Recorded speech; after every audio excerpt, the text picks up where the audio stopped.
பக்தர்களுக்கு என்ன சொல்ல விரும்புறீங்க? கைராம பக்தர்களுக்கு நாங்கள் என்ன சொல்ல விரும்புகிறோம், நாங்கள் இறைவனை ஒரு சிவனை சக்தியை நோக்கி ஒரு வருத்தம் பேதின வராம சந்தோஷம் நிம்மதியாக வருத்தம் பேதின வராம சந்தோஷமா நிம்மதியாக இருந்து இறைவனை நாங்களும் அவர்கிட்ட ஆசீர்வாதம் பெற்று கடவுட்டு எடுத்து மக்களுக்கு வரத்தை கொடுப்போம். மக்கள் வந்து இந்த மலையில கஷ்டப்பட்டு வேறு வருது, துக்கத்தோட வருது, துன்பத்தோட வருதுகள், வயதானாக்களோ சாப்பிட வழி இல்லாது இப்படியான மக்கள் எல்லாம் மறியுது.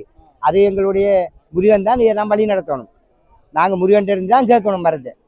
நாங்கள் எங்களை ஏண்ட அளவு செய்ய. நான் ஒரு சாந்தோண்டீஸ்வரர் கோயிலில் ஒரு சிவபக்தன். வந்து 300 ஏக்கர் காணிக்குள்ள இந்த முருகன் ஓ 300 ஏக்கர் காணி இருக்குன்னு கிடையாது, கூடுதலாக தான் இருக்கு. அதை விட கூடுதலாக தான் இருக்கு. 300 ஏக்கர் காணிக்குள்ள முருகன் இருக்கு. ஆனால்